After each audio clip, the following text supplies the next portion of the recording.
ఉంది చూడవచ్చు అలా. నీ సపోర్ట్ ఎవరికి? సపోర్ట్ అయితే రాము రాథోడ్కి అనుకుంటున్నా. రాము రాథోడ్. సో ఎందుకని? ఎందుకంటే అతను అంటే చాలా మంచి అంటే జెన్యున్ పర్సన్ కాబట్టి అంటే నా ఒపీనియన్ అలా. ఓకే, అయితే ఇప్పుడు సంజన గారి వల్ల బిగ్ బాస్కి హైప్ పెరిగింది అంటున్నారు కదా, సో ఎలా అనిపించింది? గుడ్. అది ప్రతి ఒక్కదానికంటే ప్రతిసారి ఒక్కొక్క టెల్మేట్స్ అనేది పెడుతుంటారు కదా, బట్ ఇది అలా అంటున్నారు అంతే తప్ప. ఓకే, ఓవరాల్గా ఎలా ఉంది పోయిన సీజన్తో పోల్చుకుంటే ఈ సీజన్ అయితే కొంచెం ఇక అంటే ఓకే నార్మల్ బాగానే ఉంది అలా. ఓకే, కంటెస్టెంట్లు బాగా యాక్టివ్గా ఎవరున్నారు? యాక్టివ్గా అయితే మన ఇతను మాస్క్ అతను ఉంటాడు కదా, అతను ఇమాన్యుయల్, రాము రాథోడ్, సృష్టి వర్మ, వీళ్ళు సుష్మిత. అవును చేస్తున్నారు, చాలా ఓవర్ చేస్తున్నారు ఇద్దరు.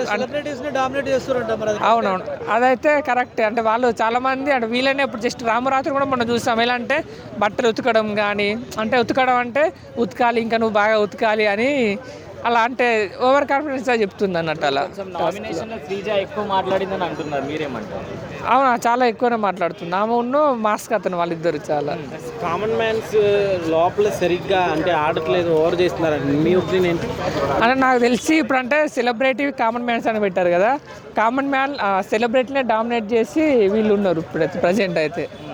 సో ఈ వీక్ ఎవరు ఎలిమినేట్ అవుతారంటారు మీ అంటే నా పరంగా అంటే చాలా కంటెంట్ పరంగా చూసుకున్నా చాలా మంది అంటే సుమన్ శెట్టి గారికి ఓటేస్తున్నారు చాలా మంది.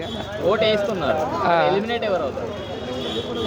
అంటే అతను ఒక్కడే కొంచెం అంటే యాక్టివ్గా లేడు అని అంటున్నారు, బట్ నేనైతే అతనికే అనుకుంటున్నా అతనికి వేస్తారని. సుమన్ శెట్టి గారు సుమన్ శెట్టి అవుతారని అనుకుంటున్నాను. తనుజ బాగానే ఉంది.